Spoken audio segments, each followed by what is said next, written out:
ایک ایتھیسٹ نے سوال کیا خدا کے بارے میں. ایک مشہور ایتھیسٹ ہے, بہت الٹے الٹے سوالات کر کے لوگوں کو کنفیوژن میں ڈالتا ہے. سوال یہ کیا کہ یہ جو مسلمان کہتے ہیں خدا ہے اور اس نے جہنم بنائی, اس نے جنت بنائی, اگر تم اس کی عبادت کرو گے تو جنت میں جاؤ گے, عبادت نہیں کرو گے تو کہاں جاؤ گے؟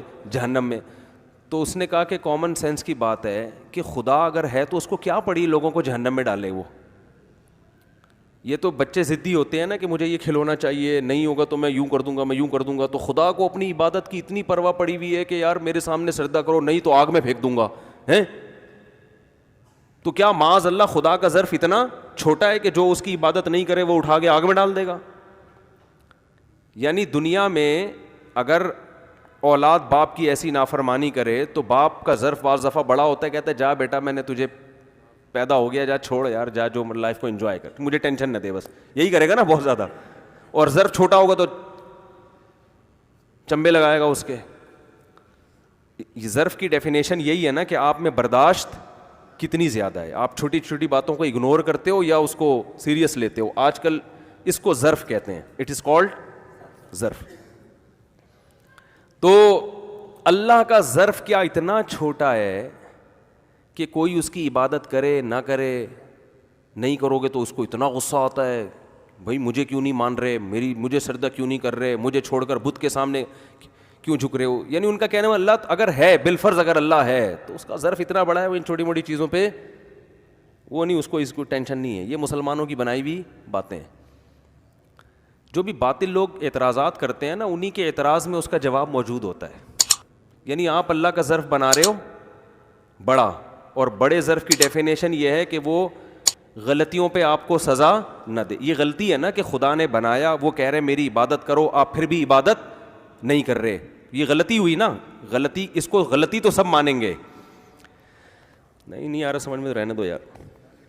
دیکھو اس کو جب خدا کہہ رہا ہے کہ میری عبادت کرو, 5 ٹائم نماز پڑھو اور رمضان کے روزے رکھو اور میری توحید کے قائل ہو, میرے ساتھ کسی کو شریک مت کرو, یہ غلطی ہے نا. لیکن ان کا کہنا یہ تھی, اس کا ملحدین کا, کہ خدا اس غلطی پر ایسا نہیں ہے کہ وہ ضدی بچوں کی طرح, جیسے بچے ضدی ہوتے ہیں نا, مجھے یہ چاہیے, مجھے یہ نہیں دیا تو پھر ہم یوں کریں گے, اور ایسے تو اللہ بھی غصے میں آ رہا ہے, میں پھر جہنم میں پھینکوں گا, میں یوں کر دوں گا, میں یوں کر دوں گا, میں ایسے کر دوں گا.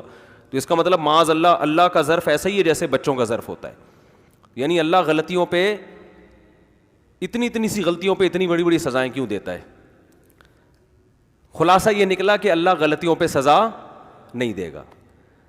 تو ان لوگوں سے میرا سوال یہ ہے کہ آپ کو چونکہ اللہ کی آپ کے دل میں اہمیت نہیں ہے نا, کہ اللہ کی عبادت اور اللہ کی توحید, آپ کی نظر میں یہ غلطی کوئی اتنی بڑی غلطی نہیں ہے.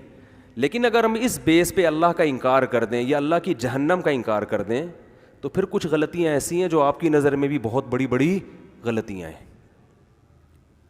پھر اللہ پہ یہ الزام آئے گا کہ ایک انسان جو 100 انسانوں کو قتل کرتا ہے, اس دنیا میں ایسے مجرم بھی ہیں جنہوں نے اپنی ماں کو قتل کیا ہے پیسوں کی لالچ میں, ایسے مجرم بھی ہیں جنہوں نے 1 لاکھ روپے کی خاطر اپنی دادی نانی اپنے باپ کو قتل کیا ہے, ایسے مجرم بھی ہیں دنیا میں.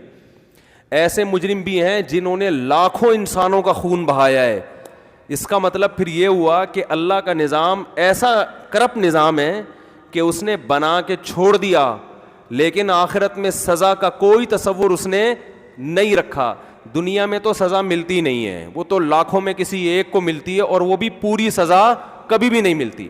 ایک دیکھو ہیروشیما اور ناگاساکی پہ جو ایٹم بم گرایا گیا اور لاکھوں معذور بچے پیدا ہوئے, جنہوں نے یہ جرم کیا تھا, کیا ان کو دنیا میں سزا ملی ہے؟ بلکہ وہ اس بم برسانے کے بعد دنیا کی سپر پاور بن گئے, اور آج جاپان بھی ان کو سلوٹ کر رہا ہے. بہت مشکل ہے بات سمجھانا. وہ اسی وجہ سے تو انہوں نے ایٹم بم گرائے تھے کہ ان کو پتا تھا اس سے بدنامی تو ہوگی لیکن نام بھی اسی سے ہوگا. ٹھیک ہے نا, شاعر نے کہا ہے نا, بدنام جو ہوں گے تو کیا نام نہ ہوگا. آج جاپان بھی سلوٹ کس کو کرتا ہے؟ امریکہ کی پالیسیوں پہ چلتا ہے. وہ کوئی سزا نہیں ملی بلکہ اور فائدہ ہو گیا. اور اگر سزا مل بھی جاتی تو جہاں لاکھوں انسان جو معذور پیدا ہو رہے ہیں, اور پتہ نہیں کب تک ہوتے، ابھی بھی ہوتے ہیں. تو ایک انسان کو آپ کتنی سزا دے سکتے ہیں؟ اگر ایک جس نے یہ پالیسی بنائی ہوگی، جس نے یہ کام کیا ہوگا، یا اس پائلٹ پہ اگر آپ ڈال دیں جس پائلٹ نے بم گرایا، اس کو کیا سزا ملی؟ بہت زیادہ ایک گردن اڑا دی جاتی، قتل ہو جاتا، ختم. یہ پوری سزا تھوڑی ہے. دیکھو ایک انسان اس دنیا میں ایک عام آدمی کو قتل کرتا ہے، کسی چرسی کو، دنیا میں اس کی سزا بھی پھانسی کا پھندا ہے. ایک انسان اپنے باپ کو قتل کرتا ہے، دنیا میں اس کی سزا بھی پھانسی کا پھندا. ایک اپنی ماں کو قتل کرتا ہے، اس کی سزا بھی پھانسی کا پھندا. ایک ملک کے سربراہ کو قتل کرتا ہے، اس کی سزا بھی پھانسی کا پھندا. حالانکہ ان تمام قتلوں کی نوعیت میں زمین اور آسمان کا فرق ہے. اور یہ بھی جب اصل قاتل پکڑا بھی جائے اور اس کو پھانسی پہ لٹکا بھی دیا جائے. ورنہ ہوتا ہی ہے کہ قتل کوئی اور کرتا ہے، پکڑا کوئی اور جاتا ہے. تو خدا اگر نہیں ہے اور خدا نے جہنم نہیں بنائی، اس کا مطلب پھر خدا معاذ اللہ غلط ہے کہ اس نے انسانوں کو پیدا کر کے چھوڑ دیا اور ان کو بے لگام کر دیا کہ جو چاہے کرتے پھرو، کوئی پوچھنے والا نہیں ہے.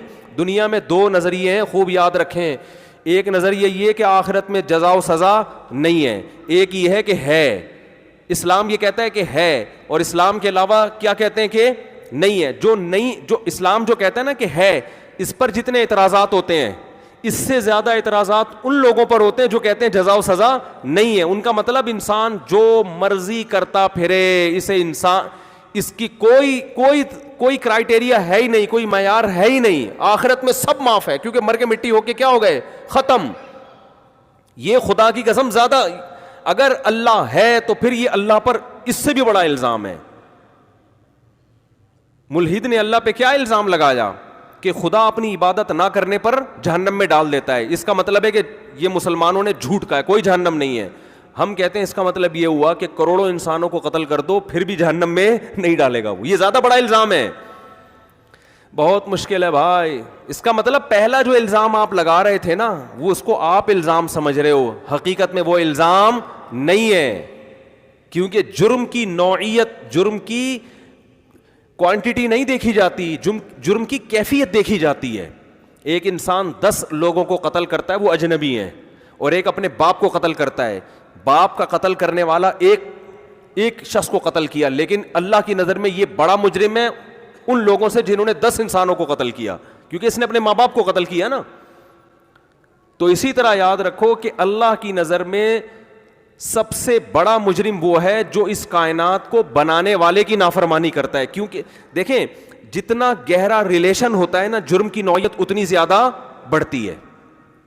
جتنا گہرا ریلیشن ہوگا جرم کی نوعیت اتنی بڑھے گی.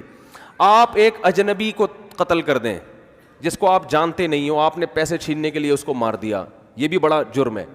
لیکن آپ اپنے قریبی دوست کو قتل کر دیں جس کے ساتھ وفاؤں کے وعدے تھے، جس کے آپ پر بڑے احسانات تھے، اس نے آپ کو جاب دلائی، اس نے یہ کیا، اس نے آپ کو باہر بھجوایا، اس کو قتل کریں گے، جرم کی نوعیت کیا ہو گئی؟ بولو، بڑھ گئی. کیونکہ اس سے آپ سے کیا ہے، ریلیشن ہے. لوگ آپ کو تانے دیں گے، یار اس پہ تو کم از کم ہاتھ نہ اٹھاتا. جتنا قریبی رشتہ ہوتا چلا جائے گا. پھر سب سے قریبی والدین کا رشتہ ہوتا ہے. ان کو ماریں گے تو منہ دکھانے کے قابل نہیں رہیں گے، آپ منہ دکھانے کے قابل نہیں رہیں گے. تو سب سے زیادہ جو ریلیشن انسان کا ہے نا، خدا یہ کہتا ہے، اللہ یہ کہتا ہے، اگرچہ ملحدین کی یہ سمجھ میں نہیں آتا، اللہ یہ کہتا ہے کہ سب سے قریبی ریلیشن جو ہے اللہ کا بندوں کے ساتھ ہے. مخلوق اور خالق کا رشتہ، اس سے قریب رشتہ کوئی ہو نہیں سکتا، کیونکہ وہ کریٹر ہے، اس نے بنایا ہے تمہیں. وہ نہ ہوتا وہ تم نہیں بنتے، اس نے اپنے ارادے سے تمہیں بنایا، تم اتفاق سے نہیں بنے ہو. یہ جو آج کل ایک نعرے لگائے جاتے ہیں نا کہ انسانیت کا رشتہ سب سے پہلے، مذہب بعد میں، یہ بہت سنا ہوگا آپ نے نعرہ کہ بھئی مذہب کیا ہے بعد میں، سب سے پہلے کیا ہے، انسانیت. تو اس کا ایک صحیح مطلب ہے اور ایک غلط مطلب ہے. صحیح مطلب تو یہ ہے کہ انسانیت کا رشتہ، مذہب نے بھی انسانیت کا رشتہ ہمیں بتایا، غیر مسلموں کے بھی حقوق مذہب نے ہمیں بتائے ہیں. تو مذہب یہ یعنی ایک دوسرے کے اپوزٹ ہے ہی نہیں. یہ جو لوگ کہتے ہیں نا مذہب کا رشتہ پہلے، انسانیت کا رشتہ پہلے اور مذہب کا بعد میں، یہ لفظ اس لیے غلط ہے کہ جب آپ مذہب کے رشتے میں جڑتے ہو تو وہ خود بخود آپ کو انسانیت کے رشتے میں پرو دیتا ہے خود بخود، اور وہ خود غیر مسلموں کے، یعنی جو آپ کے مذہب میں نہیں بھی ہیں، ان کے حقوق آپ کو خود بخود زیادہ اچھی طرح سکھا دیتا ہے. لیکن جو لبرل لوگ یہ نعرہ لگاتے ہیں نا, ان کا مقصد یہ ہوتا ہے کہ اگر انسان کو خوش کرنے کے لیے خدا کو ناراض کرنا پڑے تو انسان پہلے ہے, کیونکہ خدا کا تصور مذہب لے کر آتا ہے نا, تو مذہب کیا ہے, بعد میں ہے. تو انسانیت پہلے, مذہب کو ایک طرف رکھو, ان کا مطلب یہ ہوتا ہے. تو یہ غلط ہے, اس لیے کہ مذہب اگر صحیح مذہب ہے نا, غلط مذہب نہیں ہے, تو وہ آپ کو خالق کے حقوق سکھا رہا ہے, اور خالق اور مخلوق کا رشتہ پہلے ہے اور مخلوق کا آپس میں رشتہ بعد میں ہے. بہت